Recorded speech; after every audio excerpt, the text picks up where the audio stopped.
Bismillahirrahmanirrahim. Hamdan wa thana'an laka ya Allah. Salatan wa salaman laka ya Habiballah wa ala alika wa ashabika ya khair khalqillah. Laka ya Rasulullah wa li jami' man ittaba'a ya Habiballah haqiqatan min ladun Adam ila yaumil qiyamah radhiyallahu lana wa lahumul Fatiha. A'udzu billahi minasyaitonir rajim. Bismillahirrahmanirrahim. Alhamdulillahi rabbil alamin arrahmanir rahim maliki yaumiddin. Iyyaka na'budu wa iyyaka nasta'in ihdinas siratal mustaqim. Siratal ladzina an'amta 'alaihim ghairil maghdubi 'alaihim waladdallin. Amin. Litaqarrabina ila Allah ta'ala li muhabbatina ila Rasulillah sallallahu alaihi wasallam. لسلامتنا في الدين والدنيا والآخرة لقضاء ديوننا لقضاء حاجاتنا من حوائج الدنيا والآخرة تيسير أرزاقنا حلالا طيبا مباركا كثيرا واسعا لشادنا قلوبنا لشفاء أمراضنا ظاهرا باطنا لدفع البلايا والمحن والفتن والأمراض الأسقام لمنافعنا لمصالحنا لعبادنا وأولادنا ذرياتنا وجوارنا وأصدقائنا جميع المسلمين والمسلمات والمؤمنين والمؤمنات الأحياء منهم والأموات والأعز الإسلام والمسلمين بجودك يا الله بشفاعة نبيك يا الله ببركة أوليائك يا الله بأسرار الفاتحة. أعوذ بالله من الشيطان الرجيم. بسم الله الرحمن الرحيم. الحمد لله رب العالمين الرحمن الرحيم مالك يوم الدين. إياك نعبد وإياك نستعين اهدنا الصراط المستقيم صراط الذين أنعمت عليهم غير المغضوب عليهم ولا الضالين. آمين. بسم الله الرحمن الرحيم. وعلى المصنف رحمه الله تعالى ونفعنا بعلومه وأمدنا بأسراره وأفاض علينا من بركاته وبكم آمين. Mata atlaqah, manakala telah melancarkan atau memuluskan Allah lisanaka kepada lisanmu bitalabi dengan doa. Ay artinya bi'an halak, dengan hendaknya mengurai Allah anhu terhadap itu. Lisan uqdatas sumti terhadap buhulan diam, ikatan diam. Allati aujaba yang memastikan kepada lati al-istighna, apa merasa cukup bil aghyar dengan segala yang lain. Wa adamu ru'yatil iftiqar, dan tidak adanya menyaksikan rasa butuh. Fa idza halla anhu hadhil 'uqdah, maka apabila telah membukakan Allah anhu terhadap tulisan hadhil 'uqdah, terhadap adanya ikatan atau buhulan ini, bi an asyhadaka, dengan hendaknya mempersaksikan Allah kepadamu, faqraka kepada kefakiranmu, wa faqataka dan rasa butuhmu, hatta ta'awtahu, hingga berdoa engkau kepada Allah. Kunta, ada engkau idzaka ketika itu, da'iyan, ialah orang yang berdoa bilisan al-ittirar, dengan bahasa keterdesakan, dengan lisan keterdesakan. Fa'lam, maka ketahuilah engkau annahu, kepada sungguhnya Allah, yuridu, ialah berkehendak Allah, ayyu'ta, kepada hendaknya memberikan Allah kepadamu. Ayat artinya yahsulu laka matlubaka, menghasilkan Allah laka bagimu matlubaka, kepada apa yang engkau minta. Lisudqil wa'di bi ijabati du'a, karena benarnya janji bi ijabati du'a, dengan mengijabahi doa, minal muqtari, dari orang yang merasa terdesak. Wallahu, adapun Allah, la yukhlifu, ialah tidak menyalahi Allah, al-mi'ata, kepada janjinya.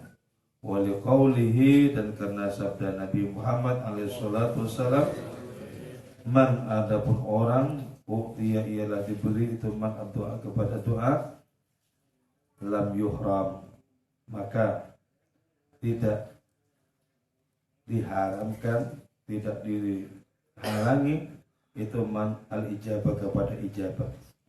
Ay artinya imma bi'ainil matlub, kadang seperti apa yang diminta, atau bi ghairihi, atau selain itu al-matlub. ajilan au ajilan, dengan segera, au ajilan atau masih kelak. Setiap manusia pasti membutuhkan Allah, baik disadari maupun tidak ya. Ada orang-orang yang karena penuh dengan kecukupan, karena dianugerahi sehat, tentram, kemudian seperti merasa tidak membutuhkan Allah, padahal sesungguhnya tetap butuh. Ada orang yang hidupnya terdesak, itu merasakan sepenuh-penuhnya butuh Allah dan bergantung kepada hadiratnya, tidak boleh tidak. Nah, kapan sebenarnya doa itu diijabahi oleh Allah?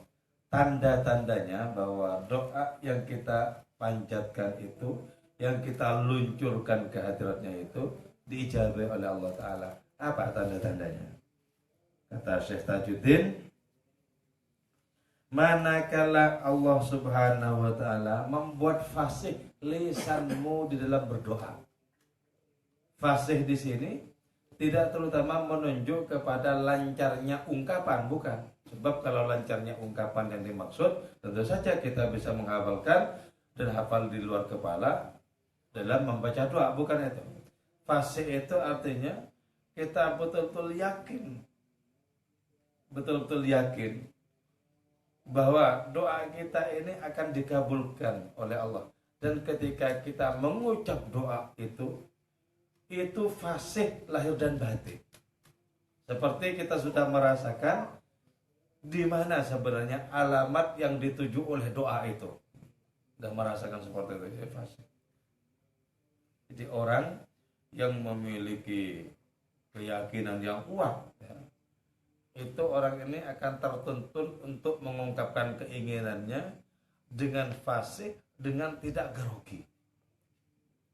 Fasih, tidak grogi. Sebab apa? Yakin ini adalah kebenaran. Jadi orang berdoa juga begitu. Ketika yakin sepenuh-penuhnya bahwa apa yang diminta itu adalah sarana untuk kemuliaan, sarana untuk kedekatan kepada Allah, dan tidak bisa tidak kecuali bergantung, maka nanti akan muncul doa yang fasih lahir dan batin. Doa yang merasakan bahwa di hadapan orang ini adalah kemurahan Allah Subhanahu wa Ta'ala. Jadi atlaqul lisanaka bitalab, Allah membuatmu itu fasih ketika memohon kepada hadiratnya. Nah, di sini disyarai bi an halla anhu uqdatus sumti.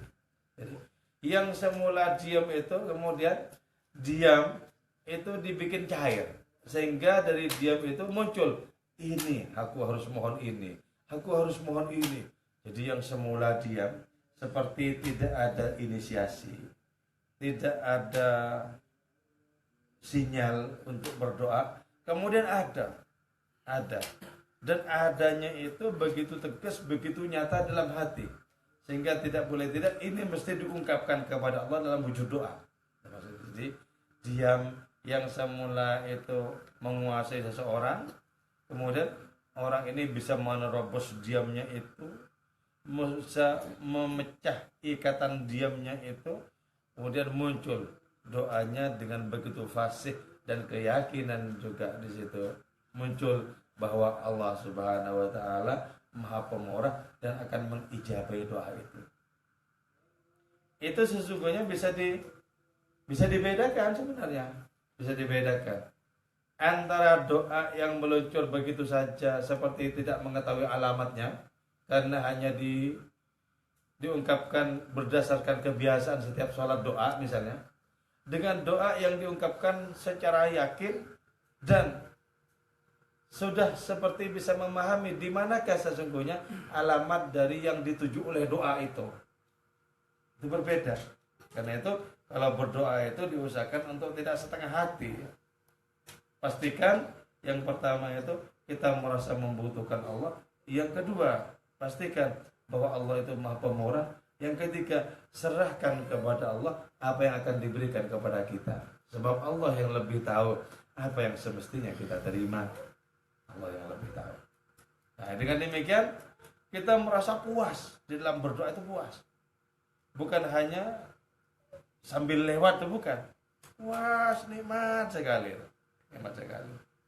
Jadi beda dengan orang yang berdoa semata-mata karena kaprah, karena kebiasaan berdoa. Sesungguhnya doa itu tidak betul-betul menancap di hatinya, tidak betul-betul menancap di hatinya.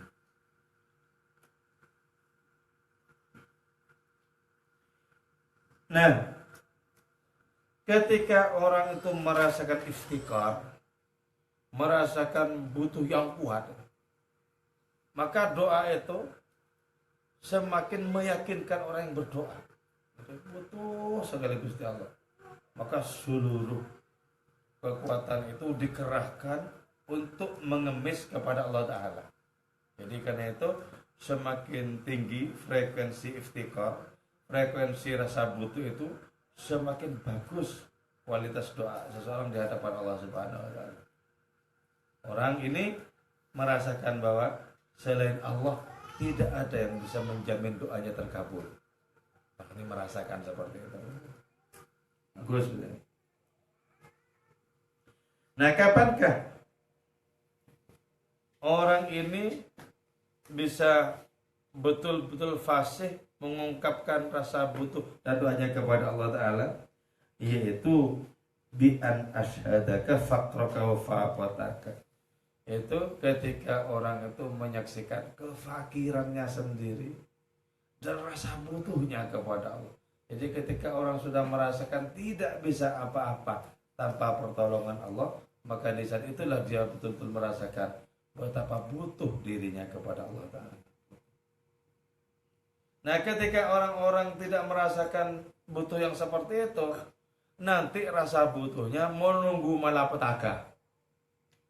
Jadi, kalau sudah malapetaka yang menimpa dirinya, tidak boleh tidak mesti butuh pertolongan. Gitu. Jadi untuk merasakan butuh itu mestinya tidak menunggu bencana dulu. Dulu ketika Jogja kena gempa, kena bencana yang sangat dahsyat itu orang-orang yang nggak biasa ke masjid masuk ke masjid itu. Jadi baru mereka merasakan betapa sangat pentingnya pertolongan Allah. Betapa sangat pentingnya pertolongan Allah. Jadi karena itu kita letakkan rasa butuh itu pada titik nadir yang paling puncak tuh. Setiap saat. Sebab apa? Rahasia doa terkabul itu adalah ketika muncul dari orang yang merasa terdesak. Amma yujibul muttarra idza da'ahu. Jadi Allah Ta'ala itu mengijabahi doa orang yang terdesak, yang merasakan tidak punya penolong dan pelindung selain Allah. Dikabul itu. Kabul. Sebab apa? Dia sudah sopan di hadapan Allah. Sopan di sini berarti apa? Meletakkan dirinya sebagaimana semestinya, yaitu makhluk-makhluk yang tidak bisa ditinggalkan oleh pertolongan Allah. Kalau ditinggalkan pertolongan hadratnya, seluruh makhluk hancur adanya.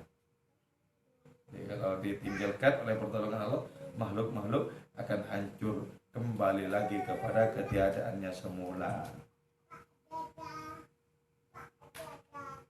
Itu yang disebut dengan da'iyan bilisanil iftirar, yaitu berdoa dengan bahasa keterdesakan.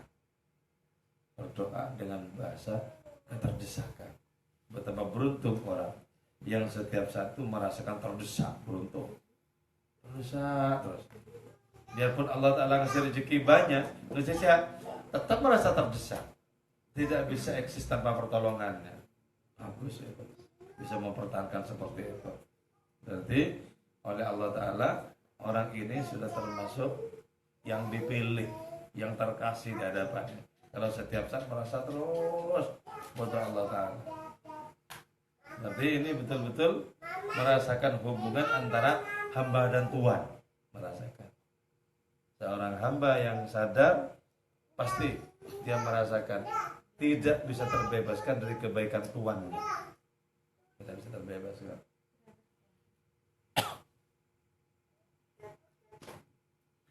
Nah, ketika bahasa keterdesakan itu melahirkan adanya ungkapan yang fasih lahir dan batin, tanda-tandanya itu adalah Allah akan memberikan kepada kita apa yang kita minta, apa yang kita panjatkan lembah, itu tanda-tandanya begitu.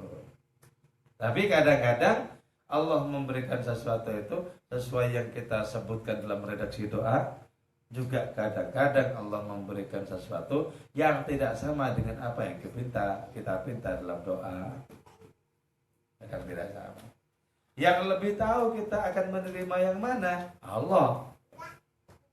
Misalnya ketika kita minta kepada Allah Ta'ala kecukupan, ternyata dikasih rezeki yang pas-pasan, berarti pengetahuan Allah Ta'ala memang begitu, yaitu lebih baik bagi kita untuk menerima rezeki yang pas-pasan ketimbang kecukupan itu. Kalau kita minta kepada Allah Ta'ala sehat, tapi kemudian Allah Ta'ala memberikan sakit, nah mestinya kita terima. Kenapa? Allah yang lebih tahu bahwa sakit itu lebih bagus ketimbang sehat dan lain semacamnya. Coba ya, ada sahabat Nabi yang dipastikan masuk surga. Ada 10 sahabat Nabi yang dalam hadis beliau dipastikan mereka itu masuk surga. Di antaranya adalah 4 sahabat yang sudah terkenal itu, yaitu Abu Bakar, Umar, Utsman, dan Ali. Abu Bakar Siddiq berdoa, Allahumma inna nas'alukal afwa wal afiyah. Ya Allah, kami mohon kepadamu ampunan, kami mohon sehat walafiat untuk berbakti semata-mata kepadamu. Ternyata setelah berdoa itu kena racun si Abu Bakar Siddiq ini. Padahal beliau tingkatan tertinggi dari para aulia. Jadi para wali yang sangat spektakuler, karomahnya itu, yang dahsyat itu, seperti Syekh Abdul Qadir Jilani, jangan dibandingkan dengan sahabat Nabi ini. Jangan dibandingkan dengan sahabat Nabi ini. Tapi kenapa? Mohon kepada Allah Ta'ala ampunan serta sehat walafiat. Kenapa kok langsung matinya kena racun itu? Itu berarti apa? Allah lebih tahu bahwa dengan takdirnya itu Allah memberikan yang terbaik kepada Abu Bakar Siddiq. Bukan karena doanya itu ewer-ewer, bukan. Doanya orang yang sekelas beliau itu langsung bisa menembus 7 lapis langit, karena hatinya tidak bergantung kepada apapun yang lain. Doa itu juga diungkapkan ya, dipanjatkan oleh Umar bin Khattab, Allahumma inna nas'alukal afwa wal afiyah. Setelah itu dibunuh ketika mengimami salat subuh. Coba, beliau itu di atasnya para aulia. 2 sahabat ini imannya ya pernah ditimbang oleh Nabi. Sahabat Abu Bakar, keimanan beliau ditimbang oleh Nabi dibandingkan dengan seluruh keimanan umat manusia di dunia. Jadi timbangan 2 neraca, 2 sayap timbangan, sebelahnya keimanan Abu Bakar Siddiq, sebelahnya keimanan umat Islam sedunia. Masih lebih berat iman Abu Bakar. Dengan Sayyidina Umar juga, di sebelah Sayyidina Umar, yang sebelah keimanan umat manusia dunia masih lebih berat imannya Sayyidina Umar. Tapi mohon kepada Allah Ta'ala seperti itu, kok malah ditusuk orang? Terus Sayyidina Utsman juga sama berdoa begitu, Allahumma inna nas'alukal afwa wal afiyah. Setelah itu disembelih, dikeroyok ketika membaca Al-Quran. Sayyidina Ali juga sama. Sayyidina Ali itu ketika sholat 2 rakaat sebelum subuh, rakaat yang pertama dibiarkan dulu oleh Ibnu Muljam, rakaat yang kedua diperdam sininya ketika sujud 2. Persis seperti apa yang disampaikan Nabi, diramalkan oleh Nabi 20 tahun sebelumnya. Persis diramalkan oleh Nabi bahwa nanti kali ketika orang yang membunuhmu itu memedang kepalamu membasahi jenggotmu Ali. Jadi Ali bertanya, apakah waktu itu agamaku selamat ya Rasul? Iya, agamamu selamat. Artinya tetap dengan kekukuhan keimanannya. Dan sabda Nabi, pembunuh Ali ini dosanya sebesar pembunuh untanya Nabi Soleh. Jadi orang yang melakukan pembunuhan dengan dosa terbesar. Sebab membunuh untanya Nabi Soleh itu sama saja dengan membunuh Nabi Soleh. Oh, untanya Nabi Soleh adalah karakter kenabian Nabi Soleh. Dalam pembahasannya Syekh Muhyiddin Ibn Arabi itu doa-doa begitu ya, doa-doa seperti itu. Doa-doa seperti itu. Artinya apa? Minta sesuatu ternyata tidak sesuai dengan apa yang diminta. Jangan berkecewa karena itu. Sebab apa? Kita pasrahkan kepada Allah. Allah yang tahu mana yang paling baik dalam mengijabahi doa-doa kita itu. Kalau kita mendapatkan yang ternyata yang sebaliknya, jangan kecewa. Jangan kecewa. Allah berarti memiliki rencana untuk kita, untuk orang-orang yang berdoa itu yang jauh tak pernah tergambarkan di kepala orang-orang yang sedang berdoa itu. Apa rencana Allah yang terbaik. Toh kita hanyalah merupakan budak-budak di hadapannya. Hamba-hambanya itu pun kalau diakui sebagai hamba, yang gerak diamnya mesti ditentukan oleh sang tuan.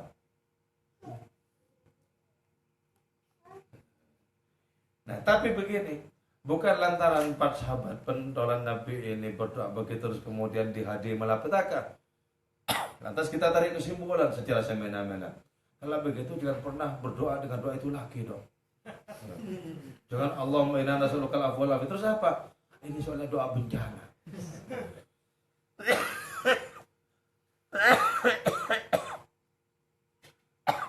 Tidak seperti itu. Mengambil kesimpulan. Nah, maka dengan demikian ya, bagaimana kita bisa memecah diamnya diri, keheningan diri. Dari yang semula tidak ada desakan untuk berdoa menjadi berdoa. Bagaimana bisa memunculkan suasana batin seperti itu? Itu jadikan diri kita merasa papa, merasa hampa, merasa tak bisa apa-apa kecuali dengan pertolongan Allah. Kalau sudah merasa terdesak, dengan sendirinya akan muncul doa-doa itu. Tapi ketika orang masih merasa bertengger dan bersandar kepada kemampuannya sendiri, maka doa itu hanyalah menjadi ritual yang sudah merupakan kebiasaan saja. Getarannya kurang. Karena itu berbeda. Kita mendengarkan orang-orang berdoa yang tulus sampai kepada Allah itu berbeda dengan orang-orang yang hanya menggunakan doa sebagai ritual-ritual saja. Beda.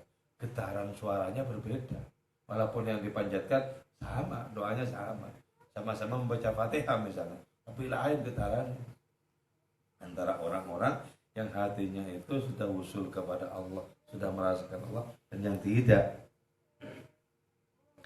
Terus boleh jadi juga Allah mensegerakan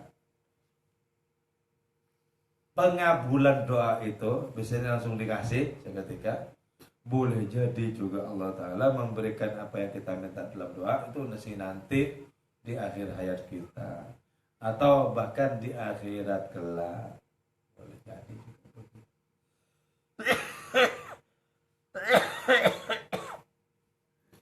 Menurut Syekh Muhyiddin Ibn Arabi ya, ada 2 kondisi orang itu sangat baik dan dipastikan doanya terkabul. Yang pertama yaitu ketika ada istiqdad, ada kesiapan untuk menerima karunia yang kita minta dalam doa itu. Kalau orang punya istiqdad, punya kesiapan, biarpun orang ini tidak berdoa dengan kata-kata, dikasih oleh Allah Ta'ala. Sebab doa yang berupa istiqdad, berupa kesiapan untuk bisa menampung sebaik mungkin karunia itu doa yang paling ampuh. Jadi ciptakan wadah dalam diri kita untuk bisa menampung karunia Allah Ta'ala, maka nanti karunianya itu datang. Ciptakan wadah. Apakah wadah itu? Yaitu kesanggupan untuk mengelola karunia yang merupakan realisasi dari syukur. Itu wadah.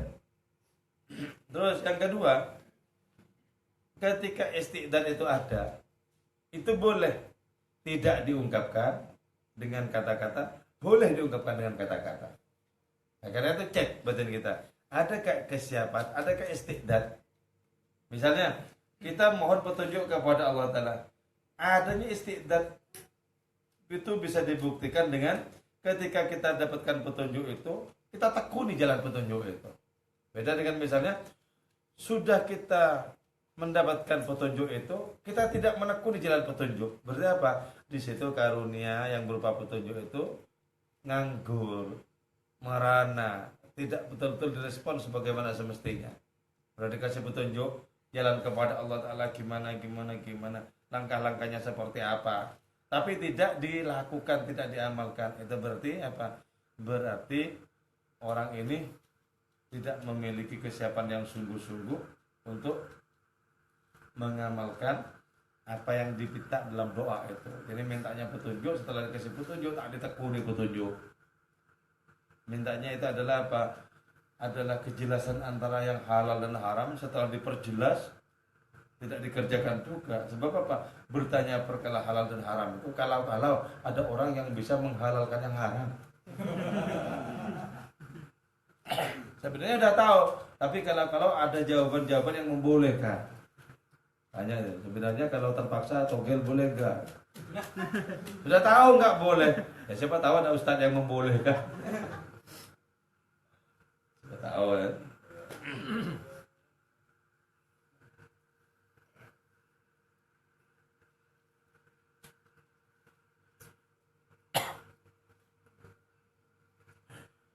Qala ba'duhum hadza idza kana du'a'u shadiran an ikhtiyarin wa qasdin. Itu ketika doa itu muncul dari adanya ikhtiar, dari adanya semangat, kesungguhan. Ada juga orang-orang yang berdoa. Orang-orang yang berdoa itu tidak karena butuh sesuatu. Ada. Apa itu? Orang-orang itu berdoa semata-mata karena nikmatnya perjumpaan dengan Allah dalam doa. Jadi bukan perkara minta apa loh, tapi karena nikmatnya berjumpa. Itu yang dikatakan oleh Syekh Yazid Al-Bustami, al-mu'minul arifu la yas'alu min maulahu illa maulahu. Orang yang beriman, yang ma'rifat, tidak mohon kepada Tuhannya kecuali mohon Tuhan itu sendiri. Mohon Tuhan. Jadi ya Allah, mohon Engkau ya Allah, tidak mohon karuniamu. Sebab apalah arti karuniamu dibandingkan Engkau sendiri. Ya Allah, mohon Engkau ya Allah ketimbang ilmumu. Sebab apa arti ilmumu ketimbang Engkau itu sendiri. Ya Allah, mohon Engkau. Jadi mohonnya itu mohon Allah. Mohon Allah. Nah, tak terbayang bagi kita hanya mohon Allah itu ya. Yang sering kali terbayang dan tampak di pelupuk mata kan, mohon berbagai macam karunia yang kita cocok menerimanya gitu. Jadi mohon sehat, mohon uang yang banyak, mohon THR, yang kira-kira cocok gitu loh. Jadi ketika mau diringkes misalnya mohon Engkau, wah, sepertinya enggak juga ya. Hanya mohon Engkau, seolah-olah kalau hanya mendapatkan Allah itu tidak cocok dengan apa? Dengan apa yang diinginkan oleh nafsu kita. Enggak pas, kurang lah pokoknya kalau cuma Allah ya. Padahal mendapatkan Allah itu dapat segala-galanya. Tapi untuk sampai kepada model pemahaman, kesadaran dan rasa yang seperti itu tidak mudah ternyata. Tidak mudah. Ketika Syekh Abu Bustami sudah mendapatkan Allah dan sudah tidak menghiraukan karunia-karunianya, sebab karunianya itu bukanlah apa-apa di hadapan Allah itu sendiri. Jadi lebih penting memilih Allah ketimbang memilih karunianya. Ketika Syekh Abu Yazid sudah mendapatkan Allah itu, kemudian beliau menyatakan yang banyak disalahpahami oleh orang-orang. Ya Allah, mulki a'dhamu min mulki. Ya Allah, kuasaku lebih besar dibandingkan kuasamu. Kekayaanku lebih besar ketimbang kekayaanmu. Sebab aku mendapatkan engkau dan engkau mendapatkan aku. Apalah artinya aku di hadapan engkau? Jadi ketika menyebut kuasaku lebih besar ketimbang kuasamu itu bukan lantas berarti memiliki kekuasaan yang lebih banyak ketimbang kuasa Allah, tidak. Disebut begitu kenapa? Merasa memiliki Allah. Apa yang ku miliki lebih agung ketimbang apa yang kau miliki. Sebab aku memiliki engkau, kan agung sekali. Sementara kau cuma memiliki aku, apa artinya aku? Itu puncak. Model-model seperti itu puncak. Orang di makom rohani seperti itu bisa setiap saat berdialog dengan Allah Ta'ala.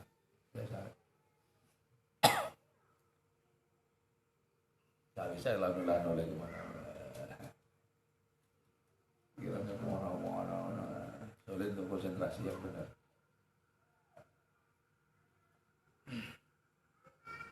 Pentingnya kita terus mengelola dengan sungguh-sungguh, nggak sambil lewat ya, nggak sambil lewat. Siapa tahu berbarengan dengan karunia Allah, karunia rohani itu yang kita pentingkan.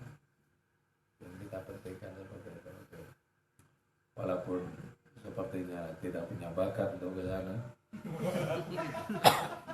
Tapi betapa pentingnya kita terus membuka pintu-pintu harapan kepada akhirat.